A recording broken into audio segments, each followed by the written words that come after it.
ഇന്നത്തെ റെസിപ്പി ഒരു ബ്രേക്ക്ഫാസ്റ്റ് റെസിപ്പിയാണ് കേട്ടോ. അത് അവൽ വെച്ചിട്ട് വളരെ ഈസി ആയിട്ടും വളരെ ടേസ്റ്റി ആയിട്ടും തയ്യാറാക്കാൻ പറ്റുന്ന വളരെ ഹെൽത്തി ആയിട്ടുള്ള ഒരു ബ്രേക്ക്ഫാസ്റ്റ് റെസിപ്പിയാണ്. അപ്പോൾ ഇതിന് മുൻപ് ഞാൻ വീഡിയോ അപ്ലോഡ് ചെയ്തിട്ടുള്ളതാണ്, എങ്കിലും ഒന്നും കൂടി അപ്ലോഡ് ചെയ്യുന്നതേ ഉള്ളൂ. അപ്പോൾ നമ്മുടെ നാട്ടിലൊക്കെ കിട്ടുന്ന നാടൻ നല്ല വെള്ള അവലില്ലേ, ആ വെള്ള അവൽ വെച്ചിട്ടാണ് ഉണ്ടാക്കുന്നത്. അപ്പോൾ ഒരു 2.5 കപ്പോളം അവൽ ഞാൻ എടുത്തിട്ടുണ്ട് കേട്ടോ. അപ്പോൾ അവൽ നമ്മൾ ആദ്യം ചെയ്യേണ്ടത് ഒന്ന് വാഷ് ചെയ്തെടുക്കുക കേട്ടോ. വാഷ് ചെയ്യുന്ന അതിൽ അഴുക്കൊക്കെ പോകാൻ വേണ്ടിയിട്ടൊന്നും അല്ല, അതൊന്ന് കുതിർന്ന് നമുക്ക് കിട്ടണം, അതിന് വേണ്ടിയിട്ടാണ്. അപ്പോൾ നമ്മൾ അരിപ്പയിലേക്ക് നമ്മൾ ആവശ്യത്തിനുള്ള അവൽ നമ്മുടെ വീട്ടിൽ എത്ര ആൾക്കാരുണ്ടോ അതിനനുസരിച്ച് ക്വാണ്ടിറ്റി നമ്മൾ കൂട്ടിയെടുത്തോളുക. ഞാനൊരു 2.5 കപ്പോളം അവൽ എടുത്തിട്ടുണ്ട് കേട്ടോ. അത് നമ്മളൊരു അരിപ്പയിൽ ഇട്ട് കൊടുത്തതിന് ശേഷം ഇടയാൻ വേണ്ടിയിട്ടല്ല കേട്ടോ, അതിലേക്ക് നമ്മൾ സാധാരണ നോർമൽ വാട്ടർ ഒഴിച്ചു കൊടുക്കുക, വെള്ളം ഒഴിച്ചു കൊടുത്ത് ഇങ്ങനെ ഒന്ന് അതിന് മുകളിൽ എല്ലാ സൈഡിലും എത്തുന്ന രീതിയിൽ ഒരുപാട് നേരം ഒഴിച്ചുകൊണ്ടിരിക്കേണ്ട, ജസ്റ്റ് ഒഴിച്ചങ്ങ് മാറ്റുക എന്നുള്ളതേ ഉള്ളൂ കേട്ടോ. അതൊന്ന് ഫസ്റ്റ് വാഷ് ചെയ്ത് മാറ്റുക, എന്നിട്ട് ആ വെള്ളം തോരാനായിട്ട് നമുക്കൊന്ന് മാറ്റി വെക്കണം. വളരെ ടേസ്റ്റി ആയിട്ടുള്ള കുഞ്ഞുങ്ങൾക്കൊക്കെ ഇഷ്ടപ്പെടുന്ന, പിന്നെ എല്ലാവർക്കും കഴിക്കാൻ പറ്റുന്ന ഒരു ബ്രേക്ക്ഫാസ്റ്റ് റെസിപ്പിയാണ്. പിന്നെ ഈ വെള്ള അവലേക്ക് എടുക്കാൻ ബുദ്ധിമുട്ടുണ്ടെന്നുണ്ടെങ്കിൽ നമ്മൾ ചുമന്ന അവലെടുത്താലും ഉണ്ടാക്കാൻ പറ്റും. പക്ഷേ ഒരുപാട് നേരം വെള്ളം കോരി ഒഴിച്ച് കുതിർത്ത് കളയരുത്. അപ്പോൾ ഇത് അവിടെ ഇരിക്കട്ടെ, ഒന്ന് വെള്ളം തോരാനായിട്ട് ഇരിക്കട്ടെ ഇനി.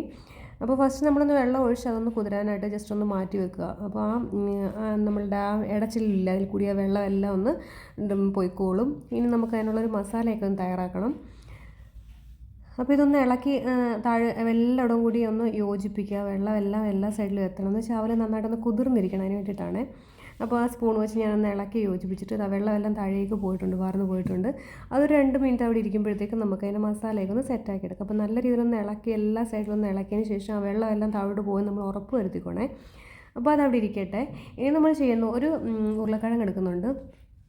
ഉരുളക്കിഴങ്ങ് ഒരുപാട് ചേർക്കുന്നത് ഇഷ്ടമാണെന്നുണ്ടെങ്കിൽ നിങ്ങൾ ഒരുപാട് ചേർക്കാം കേട്ടോ. ഞാൻ ഒരെണ്ണം എടുത്തിട്ട് ചെറുതായിട്ട് കട്ട് ചെയ്തെടുത്തിട്ടുണ്ട്. ഇനിയൊന്നുമില്ല, നല്ലൊരു എണ്ണ ഒഴിച്ച് ചൂടാകുമ്പോഴത്തേക്ക് നമ്മൾ ആ ഉരുളക്കിഴങ്ങെല്ലാം ഒന്ന് ഫ്രൈ ചെയ്ത് മാറ്റുക. നല്ല രീതിയിൽ തന്നെ ഒന്ന് ബ്രൗൺ ആവുന്നത് വരെ ഫ്രൈ ചെയ്യുക. പിന്നെ നമ്മളുടെ പീനട്ടില്ലേ, കപ്പലണ്ടി, അതും ഒരു ഏകദേശം അളവ് നിങ്ങൾ കൂട്ടി കൊടുത്തു, കുഴപ്പമില്ല. ഏകദേശം ഒരു 1/4 കപ്പോളം എടുത്തിട്ടുണ്ട്. അതും ഒന്ന് ഫ്രൈ ചെയ്ത് അതേ എണ്ണയിൽ തന്നെ ഫ്രൈ ചെയ്തൊന്ന് മാറ്റുന്നുണ്ട്. ഇത് തികച്ചും ഓപ്ഷണലാണ്. നമുക്കിപ്പം പീനട്ട് അല്ലെങ്കിൽ കപ്പലണ്ടി ഇല്ലെങ്കിലും കുഴപ്പമൊന്നുമില്ല. ഉരുളക്കിഴങ്ങ് ഉണ്ടെങ്കിൽ ചേർക്കുക. ഇത് ആദ്യം ചേർക്കാൻ ഇഷ്ടം അല്ലെങ്കിൽ ചേർത്തില്ലെങ്കിലും കുഴപ്പമൊന്നുമില്ല.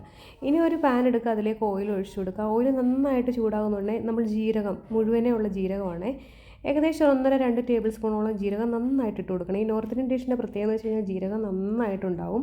പിന്നെ ഒരു സവാള ചെറുതായിട്ട് അരിഞ്ഞത്, പിന്നെ നമ്മൾ ഒരു 2 കറിവേപ്പില, ഒരു ചെറിയ കഷ്ണം ഇഞ്ചി, ഒരു 3-4 പച്ചമുളക് എരിവിന് ആവശ്യമുള്ളത് ഇട്ട് കൊടുത്തോളൂ. ഞാൻ കുഞ്ഞുങ്ങൾക്ക് കൊടുക്കേണ്ടത് കാരണം പച്ചമുളക് അധികം ഇട്ട് കൊടുത്തിട്ടില്ലേ. 1 ടേബിൾ സ്പൂണോളം ഉപ്പ് ഇട്ട് കൊടുക്കുന്നുണ്ട്.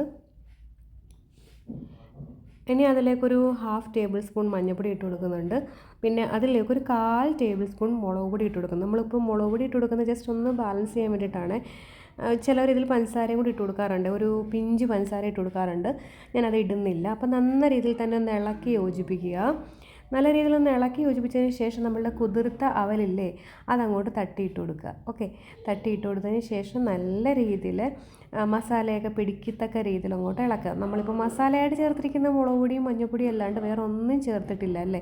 ഇനി നമ്മൾ ചേർക്കുന്നതിനകത്ത് ആംചൂർ പൗഡർ, അതായത് ഡ്രൈ മാംഗോ പൗഡർ ചേർക്കാറുണ്ട്. അതില്ല എങ്കിൽ നിങ്ങൾ നാരങ്ങ നീര് ചേർത്താലും മതി കേട്ടോ. ഒരു നാരങ്ങയുടെ നീരോ അല്ലെങ്കിൽ 1.5 മുറി നാരങ്ങ പിഴിഞ്ഞതിൻ്റെ നീര് ചേർക്കുക. പിന്നെ ഒരു പിഞ്ച് ഗരം മസാലയും കൂടി മുകളിൽ ഒന്ന് തൂക്കി കൊടുക്കുക. അപ്പോൾ ഇതെല്ലാം നല്ല രീതിയിലൊന്ന് ഇളക്കി യോജിപ്പിച്ചതിന് ശേഷം നമ്മൾ ഫ്രൈ ചെയ്ത് വെച്ചിരിക്കുന്ന നമ്മുടെ പൊട്ടറ്റയും പീനട്ടും എല്ലാം അങ്ങോട്ട് ഇട്ട് കൊടുക്കുക കേട്ടോ. തട്ടി തൂക്കി അങ്ങോട്ട് ഇട്ട് കൊടുത്ത് നല്ല രീതിയിൽ ഇളക്കി യോജിപ്പിക്കുക. നല്ല ചൂടോടുകൂടി തന്നെ സെർവ് ചെയ്യണേ. നല്ല അടിപൊളി ടേസ്റ്റ് ഹെൽത്തി ആയിട്ടുള്ളൊരു ബ്രേക്ക്ഫാസ്റ്റ് റെസിപ്പിയാണ്. എല്ലാവരും നോർത്ത് ഇന്ത്യനിലേക്ക് ഒരു ബ്രേക്ക്ഫാസ്റ്റ് ഇതാണ് അവരുടെ രാവിലത്തെ കേട്ടോ. അപ്പോൾ നമ്മൾ ഫ്രൈ ചെയ്ത് വെച്ചിരിക്കുന്ന നമ്മളുടെ പൊട്ടറ്റയും പീനട്ടും ഒക്കെ ഇട്ട് കൊടുക്കുന്നുണ്ട്. പിന്നെ ഒരു നാരങ്ങ പിഴിഞ്ഞ നീരും പിന്നെ കുറച്ച് ആംചൂർ പൗഡറൊക്കെ ഇട്ട് കൊടുക്കുന്നുണ്ട്. ആംചൂർ പൗഡറൊക്കെ ഒരുപാട് വാരിയിട്ട് വരുന്നത് എന്ന് വെച്ചാൽ ഡ്രൈ മാംഗോ പൗഡറാണ് ഈ ആംചൂർ പൗഡർ, എന്ന് വെച്ചാൽ മാങ്ങ ഉണക്കി പൊടിച്ച് വരുന്ന പൗഡറാണ് കേട്ടോ. അതില്ലെങ്കിൽ കുഴപ്പമില്ല, നമ്മൾ നാരങ്ങ പിഴിഞ്ഞ് ഒഴിച്ചാലും മതി കേട്ടോ. അപ്പോൾ നല്ല രീതിയിൽ തന്നെ ഒന്ന് ഇളക്കി യോജിപ്പിച്ചതിന് ശേഷം ഉപ്പൊന്ന് നോക്കിക്കോളുക. അപ്പോൾ പുളി ഒഴിക്കുമ്പോൾ നമുക്ക് ഉപ്പിൻ്റെ അളവ് അല്പം കുറവായിട്ട് തോന്നാൻ സാധ്യതയുണ്ട്. അപ്പോൾ വേണമെന്നുണ്ടെങ്കിൽ പുളി കുറച്ചും കൂടി അല്ലെങ്കിൽ ഉപ്പ് കുറച്ചും കൂടി ഇട്ട് കൊടുക്കുക. എന്നിട്ട് നന്നായിട്ട് ഇളക്കി യോജിപ്പിക്കുക. കറിവേപ്പില ഒരുപാട് ചേർത്തിട്ടുണ്ട്. പാർക്കിൽ പോയപ്പം കുറേ കിട്ടിയിട്ടുണ്ടായിരുന്നു കേട്ടോ. അങ്ങനെ കറിവേപ്പിലയ്ക്ക് കുറവൊന്നും ഇല്ലാത്തത് കാരണം ഇപ്പോൾ കുറച്ച് റെസിപ്പികളിലെല്ലാം ഞാൻ കറിവേപ്പില ആഡ് ചെയ്യുന്നുണ്ട്. പിന്നെ നമ്മൾ ലാസ്റ്റായിട്ട് കുറച്ച് മല്ലിയില അരിഞ്ഞതും പിന്നെ കുറച്ച് സവാളയൊക്കെ അരിഞ്ഞ് മുകളിൽ ഇട്ട് കൊടുക്കാറുണ്ട്. ഇവിടെ ഉള്ളൊരു നമക്കീനില്ലേ, ഭുജിയ എന്ന് പറയും, അതിങ്ങനെ മുകളിൽ ഇട്ടിട്ടാണ് ഇത് കഴിക്കുന്നത്. അതൊന്നും ഇനിയിപ്പോൾ ഇല്ലെങ്കിലും കുഴപ്പമൊന്നുമില്ല, ഇത് അങ്ങനെ പ്ലെയിനായിട്ട് കഴിക്കാവുന്നതാണ്. വളരെ ടേസ്റ്റിയാണ്.